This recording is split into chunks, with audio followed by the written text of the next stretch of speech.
She sat in seat 1A, holding a first-class ticket she paid for, only to be told by a smirking flight attendant that people like her belonged in coach. Humiliated, escorted off by security, and mocked by entitled passengers, she walked away in silence. But what that arrogant crew didn't realize was that they had just kicked out a billionaire private equity CEO. And she wasn't just going to get a refund, she was going to buy the entire airline. The fluorescent lights of John F. Kennedy International Airport's Terminal 4 hummed with the frantic, exhausting energy of thousands of people desperate to be somewhere else. For Valerie Winters, that somewhere else was London. It had been a grueling 80-hour week, the kind of week that left a metallic taste in her mouth and a permanent ache behind her eyes. At 34, Valerie was the founder and CEO of Vanguard Capital Partners, a private equity firm that had recently made headlines in the Wall Street Journal for securing a ruthless, brilliant multi-billion-dollar acquisition in the tech sector. Valerie was a self-made titan. Born and raised on the south side of Chicago, she had navigated the cutthroat corridors of Wharton and the male-dominated shark tanks of Wall Street with a brilliant mind and an unyielding spine. But today, she didn't look like a titan. She didn't look like the woman who casually moved hundreds of millions of dollars before her morning coffee. Today, Valerie just looked tired. Seeking comfort for the 7-hour transatlantic flight on Sovereign Airways, she had traded her custom-tailored Tom Ford suits for stealth wealth. A pair of unassuming but incredibly expensive Loro Piana cashmere sweatpants, a simple black oversized hoodie, and a pair of worn-in white sneakers. Her natural hair was pulled up into a messy bun, and she wore no makeup. She just wanted to board the Boeing 777-300AR, recline her flatbed seat in the first-class cabin, drink a glass of sparkling water, and sleep until the wheels hit the tarmac at Heathrow. Dragging her sleek black carry-on, Valerie approached Gate B22. The boarding area was a zoo, but the red-carpeted lane clearly marked first-class and Diamond Medallion members was entirely empty. Grateful for the reprieve, Valerie adjusted her bag on her shoulder and stepped onto the crimson carpet.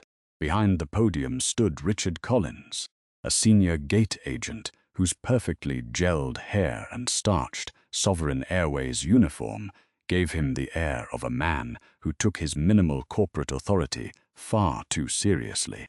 Richard was currently typing forcefully on his keyboard, but as Valerie approached the scanner, he paused. He looked up, his eyes scanning her from her messy bun down to her white sneakers. His posture stiffened.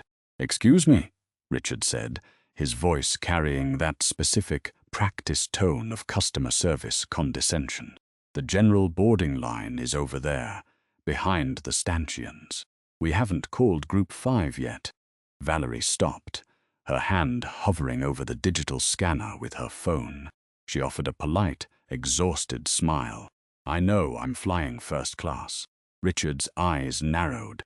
A fleeting, almost imperceptible smirk tugged at the corner of his mouth. It was a look Valerie knew intimately. It was the look she used to get when she first walked into executive boardrooms. The silent, aggressive assumption that she had wandered into a room where she did not belong. "Ma'am," Richard sighed, stepping out from behind the podium and physically blocking her path to the scanner. "This lane is strictly for our first-class passengers and our Diamond Medallion members. If you need help finding your zone, I can check your economy ticket, but I cannot have you blocking the priority lane." The ambient noise of the terminal seemed to fade into a dull roar. A few passengers in the crowded economy line turned to watch the exchange. "I am not blocking the lane," Valerie said, her voice dropping an octave, becoming calm and measured. She tapped her phone screen, bringing up the glowing digital boarding pass. "My name is Valerie Winters. Flight 402 to London. Seat 1A, as I said, first class. Richard stared at the glowing screen. He blinked, clearly thrown off, but the hesitation quickly morphed into suspicion. He didn't step aside. Instead, he reached out and took her phone from her hand without asking. "Hey," Valerie warned, her patience beginning to thin. "I need to verify this," Richard muttered. He stared at the screen, then looked back at his computer terminal, typing her last name in with aggressive keystrokes. He hit the enter key hard. He stared at the screen. He scrolled down. He squinted. He was actively looking for a reason, a glitch, an error. Anything to prove that the black woman standing before him in sweatpants had not legitimately purchased a $12,000 international first-class suite. "It says here the ticket was booked through a corporate portal," Richard said, his tone accusing. "Yes, my company's portal," Valerie replied evenly. "Is there a problem, Richard?" She made sure to read his name tag and use his name clearly. Richard's jaw tightened. He could find no error in the system. The ticket was fully paid, confirmed, and checked in. With obvious reluctance, he handed her phone back. But he wasn't finished. "I'm going to need to see your passport," he demanded, "and a secondary form of identification." "A secondary form?"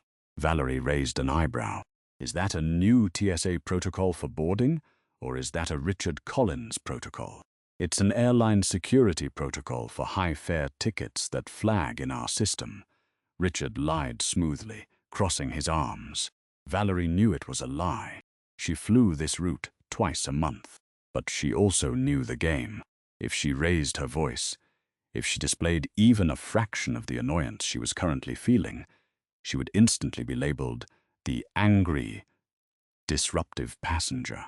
It was a trap laid out for women who looked like her every single day. Without breaking eye contact, Valerie unzipped her carry-on, pulled out her passport and her New York driver's license. She handed them over. Richard inspected them as if he were an immigration officer hunting for a forgery. He held them up to the light. Finally, finding absolutely nothing wrong, he handed them back. "Have a pleasant flight," he said, though his tone suggested he wished her the exact opposite. Valerie took her documents, scanned her phone, and walked down the jet bridge. Her heart was beating a little faster than normal, a lingering spike of adrenaline from the unprovoked confrontation. "Just breathe," she told herself. "Get to your seat. Close the partition. Go to sleep." But the ordeal of Flight 402 was only just beginning. Stepping onto the Boeing 777 was like crossing a threshold into a different universe. Sovereign Airways prided itself on its first-class cabin, which was less of an airplane interior and more of a boutique hotel in the sky. Soft amber mood lighting illuminated the rich mahogany trim of the private suites. The air smelled faintly of lavender and warm, roasted mixed nuts. Valerie found Suite 1A at the very front of the plane, a luxurious pod with a wide leather seat, a massive entertainment screen, and sliding doors for total privacy. She let out a long, heavy exhale, stowed her black carry-on in the overhead bin, and sank into the plush leather. For a moment, the stress of the terminal melted away. She closed her eyes and tilted her head back. Excuse me, miss."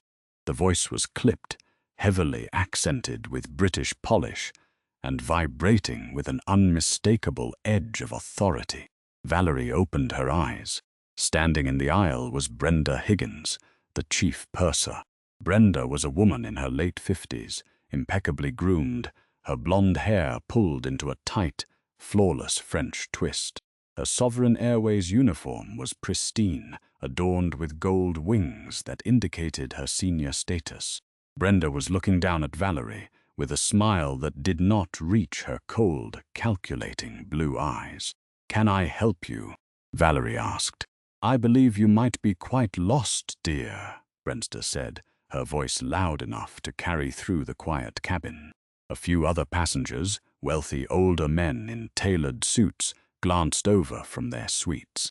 Economy boarding is toward the rear of the aircraft. If you'll just gather your things, I can point you in the right direction. Valerie felt a cold knot form in her stomach. Again, twice in 20 minutes. I'm not lost, Valerie said, maintaining her composure. I'm in seat 1A, which is this seat. Brenda's fake smile faltered, replaced by a patronizing sigh. Miss, please don't make this difficult. This is the first-class cabin. These suites are reserved for our most premium customers.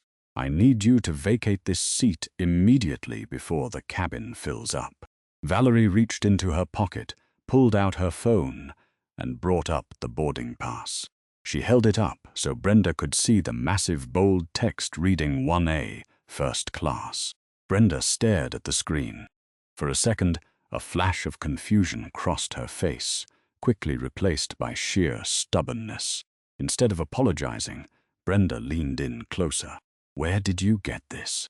I bought it, Valerie said, her voice turning to ice. With money? I assume you accept that currency? There must be a glitch in the booking system, Brenda insisted, waving her hand dismissively. Corporate has been having IT issues all week. This ticket is clearly an error. Someone of your demographic does not typically book a $12,000 suite. I will have to ask you to step aside while I sort this out with the gate. Your demographic. The words hung in the air, heavy and toxic. Before Valerie could respond to the blatant racial profiling, a large, red-faced man in a bespoke navy blazer came marching down the aisle. He was huffing, clutching a leather briefcase, looking incredibly put out. This was Arthur Pendleton, a prominent real estate developer who considered Sovereign Airways his personal chauffeur service. Brenda, Arthur barked, stopping beside the flight attendant. What is the hold-up? And why is someone sitting in my seat? Brenda immediately pivoted, her posture softening into deep, subservient respect. Mr. Pendleton, welcome back on board. I am so sorry for the confusion. We're just dealing with a bit of a ticketing error. Well, deal with it quickly, Arthur snapped, glaring at Valerie as if she were a piece of trash left on the leather cushion. My assistant booked me 1B, but you know I always fly in 1A. I need the window on the left side for my vertigo. You always clear 1A for me. Of course, Mr. Pendleton, Brenda cooed. She turned her attention back to Valerie, her demeanor instantly hardening again. Miss, you heard the gentleman. This seat is needed. Furthermore, as I suspect your ticket is the result of a system error, I am going to have to relocate you. I believe we have an open middle seat in premium economy. It's still an upgrade from standard coach. Consider it a courtesy. Valerie couldn't believe what she was hearing. It was so brazen, so unapologetically corrupt, she almost laughed. Almost. Let me get this straight, Valerie said, her voice carrying clearly through the cabin. She sat up straight, her posture radiating absolute authority. You want me, the person who holds the confirmed, paid ticket for seat 1A, to move to a middle seat in premium economy, because your system supposedly made an error you haven't even verified. And because Arthur here wants to swap his seat. Arthur's face turned a deeper shade of red. Do you know who I am, young lady? He sneered. I fly 1,000,000 miles a year on this airline. I practically own this plane.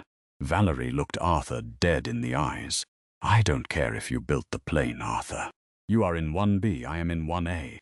And Brenda, if you attempt to illegally downgrade a paying passenger without cause, I will not only report you to the FAA, I will ensure Sovereign Airways faces a discrimination lawsuit so massive it will tank your quarterly earnings. Brenda gasped, clutching a hand to her chest in mock outrage. Are you threatening me? Are you threatening a flight crew? I am stating facts, Valerie said smoothly. Now please step away from my suite so I can get some rest. Absolutely not. Arthur roared, slamming his hand on the top of the partition. I am not sitting next to some ghetto rat who hacked the ticketing system. Brenda, get her off this plane. Now. The word hung in the cabin like a dropped grenade. Ghetto rat. Valerie's blood ran cold, but her mind sharpened into a lethal, terrifying focus. She looked at Brenda.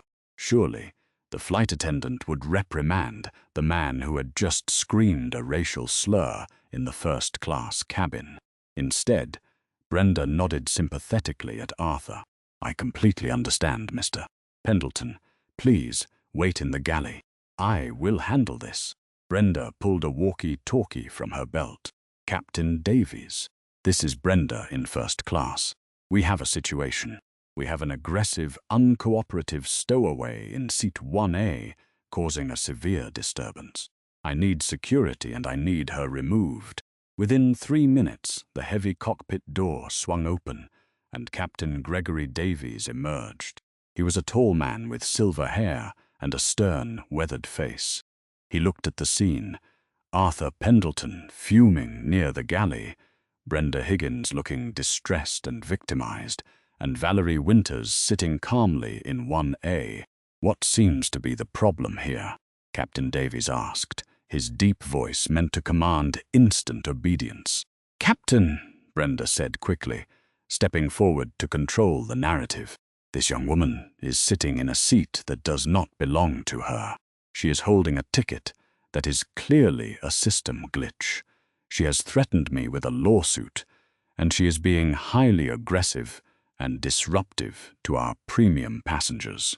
Mr. Pendleton here feels unsafe. I am the one being harassed, Valerie interjected cleanly. Captain, check your manifest. Valerie Winters, seat 1A. This flight attendant is attempting to strip me of my seat to accommodate another passenger's preference, and when I refused, that passenger screamed a racial slur at me. I have done nothing but sit in the seat I paid for. Captain Davies didn't look at his iPad. He didn't check the manifest. He looked at Brenda, his trusted colleague of 10 years, and he looked at Arthur, a man he recognized from numerous VIP flights. Then he looked at Valerie. He made his calculation. Ma'am, the captain said, his tone devoid of any empathy. My chief purser tells me you are causing a disturbance. On my aircraft, the crew's word is final. If you are making the crew and the other passengers uncomfortable, you are a security risk. I'm going to have to ask you to gather your belongings and exit the aircraft. Valerie stared at him. You're kicking me off the plane, without even verifying my ticket. I am securing my flight, Davies replied firmly. You can take this up with customer service at the desk inside. But you are not flying on this airplane today. If you do not leave voluntarily, I will have Port Authority remove you by force. As if on cue, 2 large Port Authority police officers, burdened with heavy tactical gear, stepped onto the plane from the jet bridge. They looked tense, hands resting near their utility belts. Is there a problem here, Captain? The older officer asked. This passenger is refusing to disembark. Davies pointed at Valerie. The officers moved down the aisle, towering over Valerie's suite. Miss, you need to stand up and come with us. Now Valerie looked around. The other first-class passengers were watching, some whispering to each other. One man had his phone out, discreetly recording.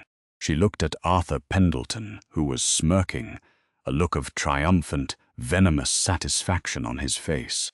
She looked at Brenda, who stood tall, vindicated in her bigotry. Valerie's mind raced. If she fought this, if she refused to move, they would put hands on her. They would drag her down the aisle. The video would go viral. Billionaire CEO dragged off flight. Her board of directors at Vanguard Capital would panic. Stock prices for their portfolio companies could dip. The media would spin it, dissect it, and somehow blame her.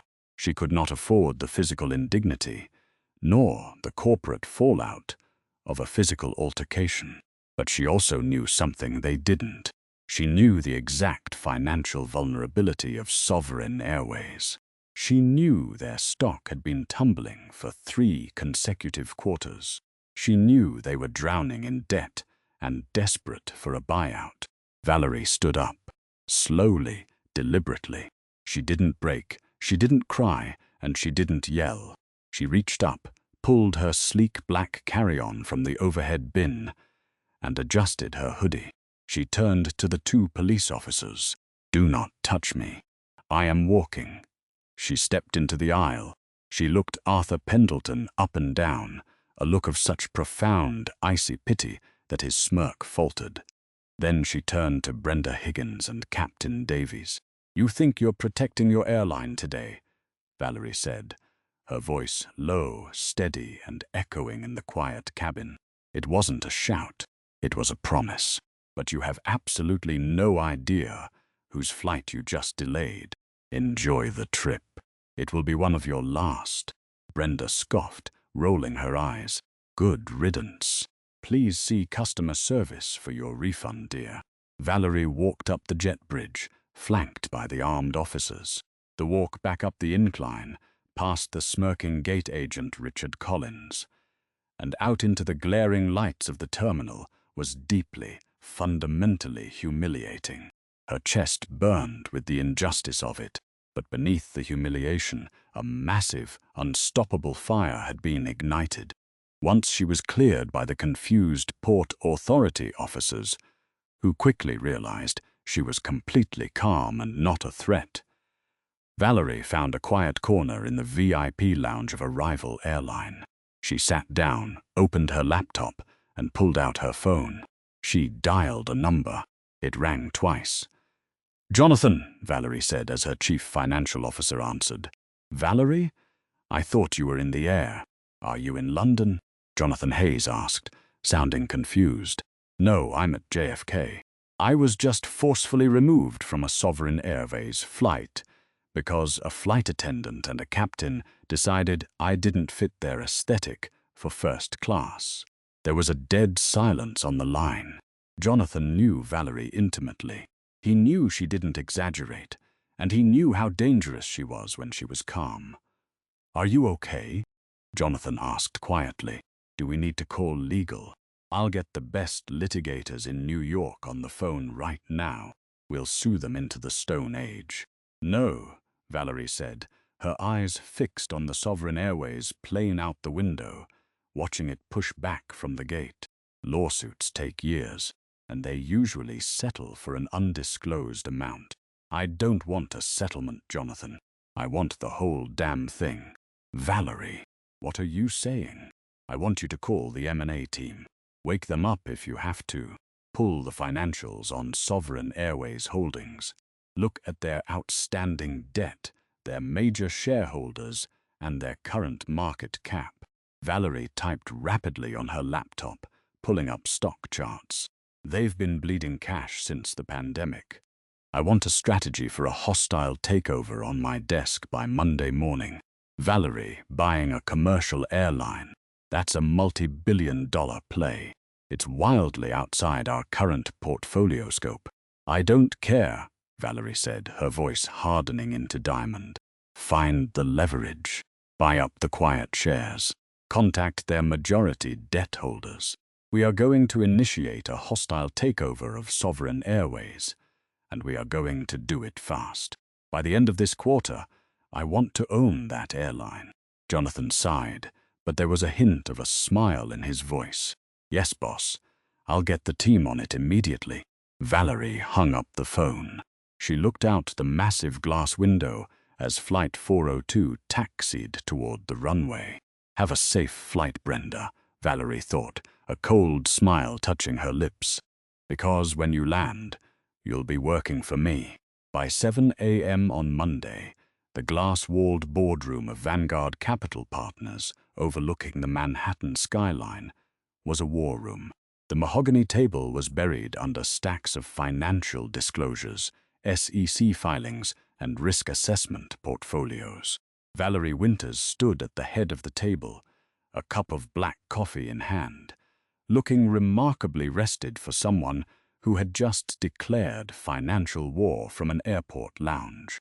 "All right, Jonathan," Valerie said, her voice crisp and authoritative. "Talk to me. How dead is Sovereign Airways?" Jonathan Hayes, her CFO, clicked his presentation remote. The massive screen behind him, lit up with a dismal red line graph, charting Sovereign's stock performance over the last 3 years. "Deader than they want the public to know," Jonathan explained, adjusting his glasses. "Since the pandemic, CEO William Hastings has been borrowing against their own fleet to keep the lights on. They are leveraged to the hilt with JP Chase and a syndicate of private lenders. Their current market cap has plummeted to $2 billion, but their outstanding debt is nearly double that. They're facing a severe liquidity crisis, and the board is in full panic mode." Harrison Cole, Vanguard's ruthlessly brilliant head of legal, leaned forward. "If they miss their next debt yield payment in 30 days, they enter default. The vultures are circling, Valerie. We just got here first." "Good," Valerie said, her eyes scanning the data. "We don't wait for bankruptcy. We execute a blitzkrieg. I want Vanguard to start buying up common stock through our dummy LLCs today. Keep it under the 5% threshold so we don't trigger an early SEC Schedule 13D filing until we are ready. But more importantly, I want their debt." Jonathan raised an eyebrow. "You want to buy their debt?" "I want to own the paper they bleed on," Valerie confirmed. "Contact JP Morgan. Offer to buy Sovereign's distressed debt at 80 cents on the dollar. The banks will be thrilled to offload the risk. Once we hold their debt, we hold the company hostage." As Jonathan typed furiously, Harrison flipped open a manila folder. "Valerie, I did some digging into the passenger manifesto from your flight, specifically the man who caused the altercation, Arthur Pendleton." Valerie's expression cooled into an unreadable mask. "And Pendleton isn't just a frequent flyer," Harrison smirked, sliding a document across the table. "He's the CEO of Pendleton Commercial Group. They own the leasing rights to Sovereign Airways private hangars at JFK, Heathrow, and Charles de Gaulle. Sovereign has been defaulting on their lease payments to Pendleton for 6 months. Pendleton has been keeping it quiet to artificially inflate his own company's valuation ahead of an upcoming IPO. He's essentially blackmailing Sovereign for VIP treatment while secretly sinking with their ship."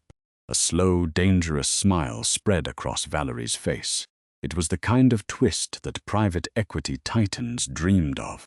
"So, Arthur Pendleton's real estate empire is a house of cards resting entirely on Sovereign Airways' ability to pay him?" Valerie asked. "Exactly," Harrison nodded. "If Sovereign goes bankrupt, Pendleton Commercial Group loses its biggest tenant, and their IPO turns into dust. Then we buy Pendleton's debt too," Valerie commanded softly. "We acquire Vanguard's controlling stake in Sovereign Airways, force William Hastings out, and absorb the airline. And the absolute second I am the official owner of Sovereign, I am terminating the hangar leases with Pendleton Commercial Group. We'll move our fleet to a different contractor." Jonathan looked up, slightly stunned by the sheer magnitude of the strategy. "Valerie, terminating those leases will bankrupt Arthur Pendleton overnight." "I am aware," Valerie said, taking a sip of her coffee. "He said he practically owns the plane. Let's see how much he owns by Friday." For the next 90 days, the financial sector watched in shock as Vanguard Capital Partners executed one of the most aggressive, flawless corporate takeovers in modern Wall Street history. By acquiring Sovereign's debt and sweeping up a 51% majority share, Valerie forced the airline's board of directors into a corner. They had 2 choices: sell the company to Vanguard or face total liquidation. They sold. William Hastings was ousted with a fraction of his severance. The media covered the acquisition as a massive win for Vanguard, though the exact personnel changes at the ground level of Sovereign Airways were kept strictly internal during the transition period. To the gate agents, flight attendants, and pilots, it was just corporate restructuring. Their paychecks now had a different logo on the top left corner, but the day-to-day operations remained unchanged. They had no idea that the billionaire architect of the buyout was the very same stowaway they had humiliated. 3 months to the day after she was escorted off Flight 402, Valerie Winters returned to John F. Kennedy International Airport, Terminal 4. She wasn't flanked by lawyers, and she wasn't wearing a custom Tom Ford power suit. In a stroke of deliberate, poetic justice, Valerie wore the exact same outfit she had worn 90 days prior. The unassuming Loro Piana cashmere sweatpants, the oversized black hoodie, and the worn-in white sneakers. Her hair was pulled into the same messy bun. Trailing 10 paces behind her was Mitchell Graham, Vanguard's newly appointed VP of Operations for Sovereign Airways. Mitchell was a formidable, broad-shouldered man carrying a leather-bound clipboard. He was under strict instructions not to intervene unless Valerie gave the signal. Today was an audit. Valerie approached Gate B-22. The terminal was once again a chaotic sea of tired travelers, and standing behind the podium of the red-carpeted priority lane, furiously typing on his keyboard, was Richard Collins. Valerie stepped onto the crimson carpet. Richard didn't even look up at first. General boarding is behind the stanchions. We haven't called Group 5. I'm flying first class, Valerie said. Her voice was calm, a perfect echo of their previous encounter. Richard froze. He slowly lifted his head. Recognition flashed in his eyes, immediately followed by a deep, defensive scowl. He remembered her. He remembered the police escort, and he clearly believed she was foolish enough to try her luck twice. "You've got to be kidding me," Richard muttered, stepping out from behind the podium to physically block her path once more. "I don't know how you got past TSA again, miss, but you are not getting on this airplane. Not today, not ever. You were permanently blacklisted by Captain Davies." "Is that so?" Valerie asked mildly. "I suggest you check the system, Richard." "I don't need to check the system," Richard snapped, his voice rising, drawing the attention of nearby passengers. "You are a known security risk. I am calling Port Authority right now, and this time I'm pressing charges for trespassing." He reached for the heavy black telephone on the wall behind the podium. "Call them," Valerie challenged, not taking a single step back. "But before you do, you are required by FAA regulations to scan my boarding pass." "Scan it, Richard." She held up her phone. The digital boarding pass glowed brightly. Richard glared at her, his face flushed with anger. He snatched the scanner gun from the desk. "Fine, I'll scan it, and when it flags as fraudulent, you are going to jail." He aggressively pointed the red laser at her phone screen. Beep. Instead of the standard green check mark on his monitor, the entire screen flashed with a blinding, solid gold banner. An alarm chimed, not an error alarm, but a high-level VIP override chime that Richard had only heard about in training manuals but had never actually seen in his 8 years at the airline. In massive block letters, the screen read, "Os Classification, Oka Chaiman, Passenger, Valerie Winters, Stat Board of Directors, Vanguard Capital Partners, Clearance, All Access." Richard stared at the screen. The color drained from his face, leaving him a sickly pale white. His mouth opened, but no sound came out. He looked from the monitor to the black woman in the sweatpants standing before him, his brain violently short-circuiting as it tried to reconcile his prejudice with the indisputable, terrifying data on the screen. "What?" Richard stammered, his hands beginning to shake. "This, the system. Vanguard." Mitchell stepped forward from the shadows, stepping onto the red carpet. He flashed his gold corporate badge. "Is there a problem, Mr. Collins? Because according to my clipboard, You just threatened to have the owner of this airline arrested for trespassing on her own aircraft." Richard looked like he was going to vomit. He stepped back, bumping into the podium, completely speechless. "Mitchell, make a note," Valerie said smoothly, not breaking eye contact with Richard. "Mr. Collins requires immediate retraining on customer service protocols and implicit bias.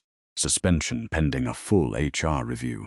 "Noted, Ms. Winters," Mitchell said, jotting it down with a heavy stroke of his pen.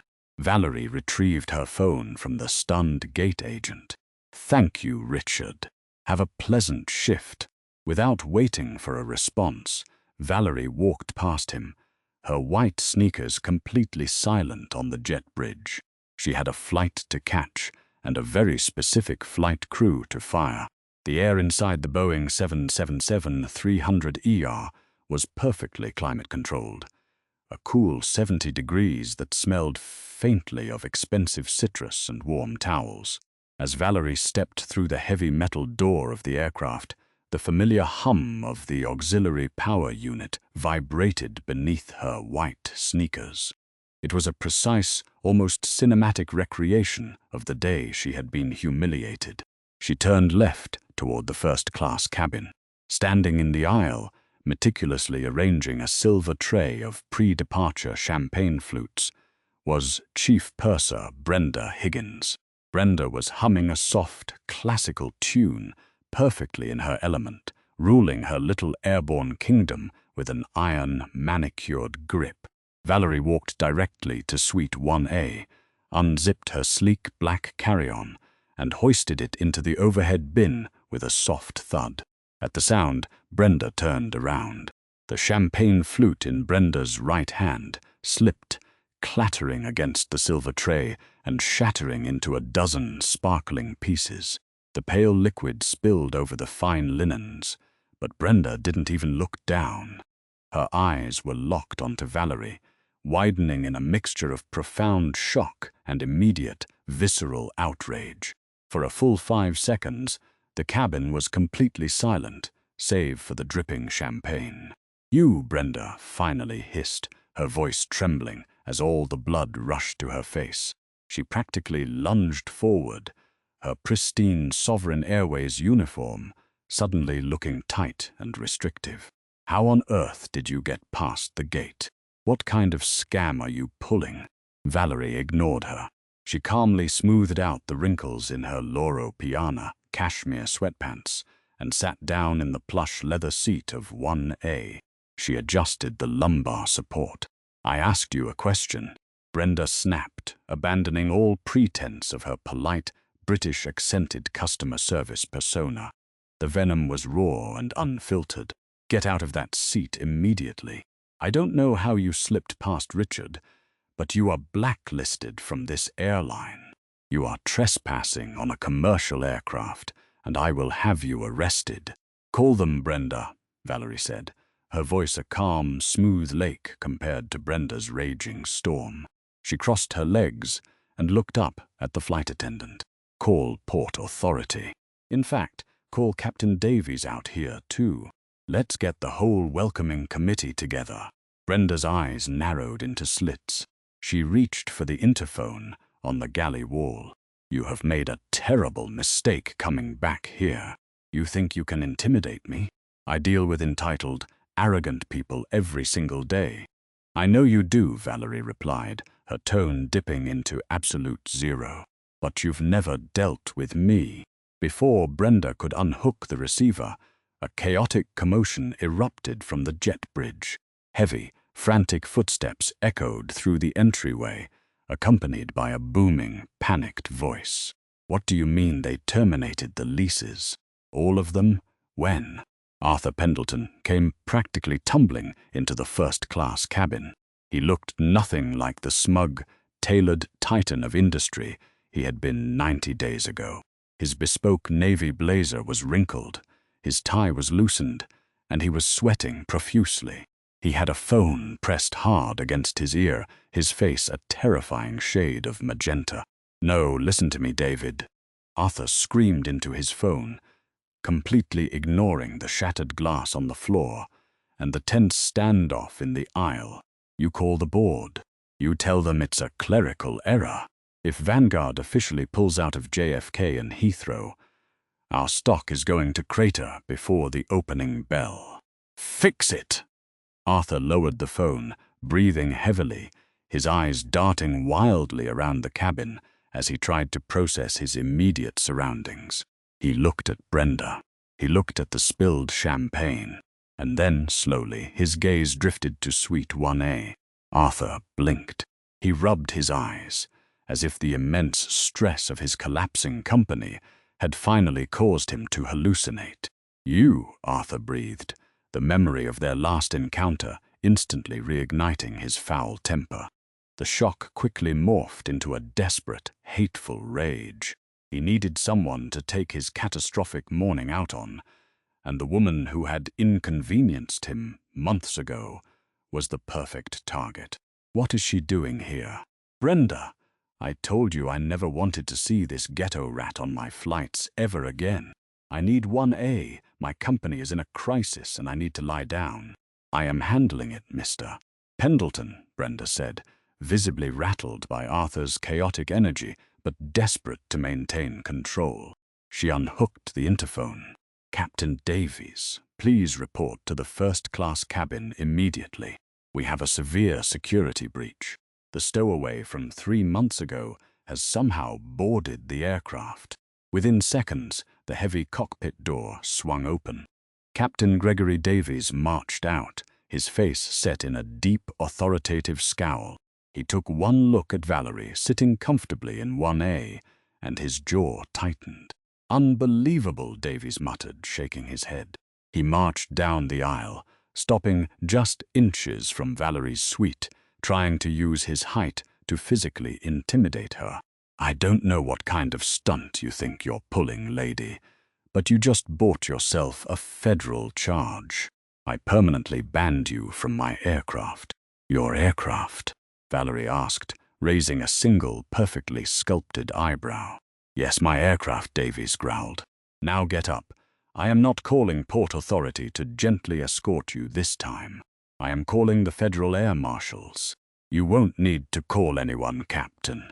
The voice came from the front of the cabin. Everyone turned.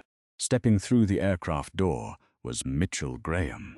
He was flanked by 3 people, a distinguished woman in a sharp grey suit carrying a thick briefcase, and 2 Port Authority police officers. Not the ones from last time, but 2 senior lieutenants who stood at strict attention. Mitchell walked calmly into the first-class cabin, his leather-bound clipboard held firmly against his chest. He looked at Brenda, then at Arthur, and finally at Captain Davies. Who the hell are you? Davies demanded, his authority suddenly feeling very fragile in the presence of the high-ranking police lieutenants. This is a secure area. Mitchell ignored the captain. He turned to Valerie and gave a slight deferential nod. Mrs. Winters, the perimeter is secured. The new flight crew is waiting on standby in the jet bridge. Thank you, Mitchell, Valerie said. She uncrossed her legs and stood up. The relaxed, unassuming energy she had been projecting vanished entirely. In its place was the terrifying, undeniable aura of an apex predator who had just locked the cage. She didn't need a Tom Ford suit to command the room. She owned the room, literally. Valerie stepped out of the suite and stood in the center of the aisle, forcing Brenda and Captain Davies to take a physical step back. Let me introduce myself properly, since none of you bothered to look past my sweatpants 3 months ago, Valerie said, her voice echoing clearly off the mahogany panels of the cabin. My name is Valerie Winters. I am the founder and chief executive officer of Vanguard Capital Partners, and as of 8 a.m. this morning, Vanguard holds a 51% controlling stake in Sovereign Airways. The silence that followed was absolute. It was the kind of silence that occurs in the split second after a bomb detonates, right before the shockwave hits. Brenda's mouth fell open. Her eyes darted from Valerie to Mitchell, then to the unsmiling police lieutenants. "No," she whispered, shaking her head. "No, that's impossible. Vanguard, you're the owner of the company." Valerie finished for her. "Yes, I am. And Captain Davies, to correct your earlier statement, this is not your aircraft. It is my aircraft. Every single rivet, every single drop of jet fuel, and every single paycheck printed with the Sovereign Airways logo belongs to me." Captain Davies opened his mouth to speak, but the words died in his throat. The arrogant, untouchable pilot suddenly looked like a very old, very tired man who realized he had just flown his career directly into a mountain. "Mitchell," Valerie commanded. Mitchell stepped forward and handed a thick, sealed envelope to Captain Davies and another to Brenda Higgins. "Captain Gregory Davis and Chief Purser Brenda Higgins," Mitchell said, his voice entirely devoid of emotion. "You are hereby terminated from Sovereign Airways, effective immediately, for gross misconduct, racial discrimination, and violation of passenger rights. Because you are being terminated for documented cause, your severance packages are voided, and your pensions are frozen pending a full legal review by Vanguard's corporate attorneys." Brenda let out a choked, horrific gasp. The envelope trembled in her hands. She looked at Valerie, tears of sheer panic welling in her eyes. All the bigotry, all the fake British polish, all the manufactured superiority evaporated. "Mrs. Winters, please, I have 20 years with this airline. You can't take my pension. I was just following protocols to keep the cabin safe." "Safe from what, Brenda?" Valerie asked softly, stepping closer. "Safe from black women who can afford better seats than you. Safe from people who don't fit your narrow, prejudiced worldview. You didn't care about safety. You cared about your own fragile ego. You weaponized your authority to humiliate me. Now, I am using my authority to erase you from this industry. You will never fly for a commercial airline again. Pack your bags and get off my plane." Brenda let out a sob, covering her mouth with her hand as she stumbled backward, utterly broken. Captain Davies didn't say a word. He looked at the envelope, looked at the police officers waiting to escort him off, and slowly unpinned the gold captain's wings from his lapel. He dropped them onto the silver tray next to the shattered champagne glass. He turned and walked toward the exit, his posture completely defeated. Then Valerie turned her attention to the last man standing. Arthur Pendleton was pressed against the bulkhead, clutching his phone, his face glistening with cold sweat. He had watched the immediate, brutal decapitation of the flight crew, and the horrifying reality of his own situation was finally clicking into place. "Vanguard," Arthur whispered, his voice cracking. He looked at Valerie with wide, terrified eyes. "You're Vanguard. You're the ones who bought the debt." "Hello, Arthur," Valerie smiled. It was not a kind smile. "I told you that you had absolutely no idea whose flight you were delaying. I spent the last 90 days buying up every single distressed asset Sovereign Airways had, just so I could audit their vendor contracts. And guess what I found?" Arthur swallowed hard, his hands shaking violently. "Valerie, Miss Winters, please. I found a parasite," Valerie continued, her voice razor-sharp. "A deeply leveraged real estate developer who was holding the airline hostage for VIP treatment while defaulting on his own loans. I initiated the termination of Pendleton Commercial Group's hangar leases this morning. I also tipped off your major shareholders an hour ago." Arthur let out a sound that was half gasp, half whimper. "You killed my IPO. My stock is going to zero. The banks are going to call in my loans." "You called me a ghetto rat, Arthur," Valerie reminded him, the words striking him like physical blows.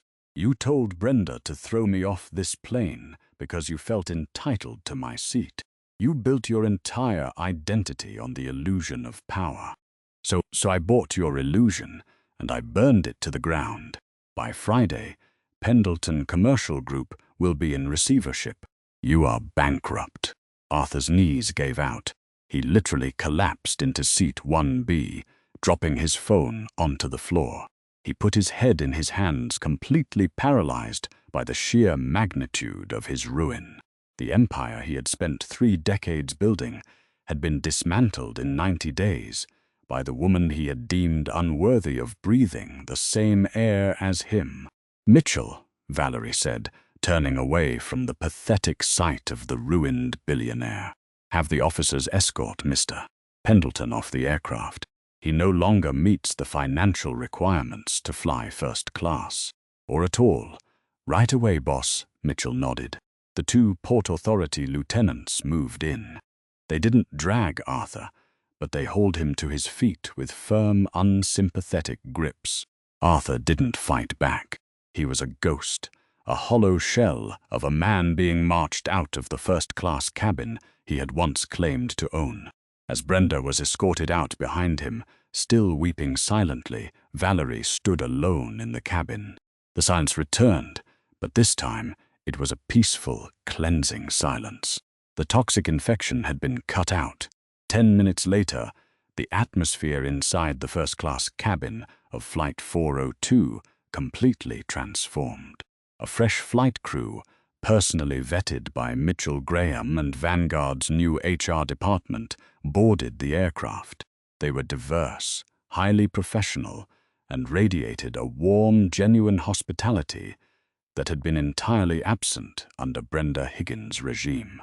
The new chief purser, a sharp, incredibly polite young man named Julian, approached Suite 1A. He carried a fresh silver tray, completely clear of any shattered glass.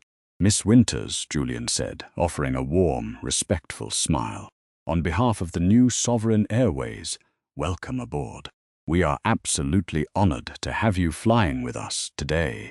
May I offer you a pre-departure beverage?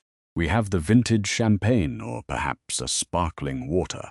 Valerie sank back into the plush leather of seat 1A. The tension that had been coiled tightly in her shoulders for 3 months finally released.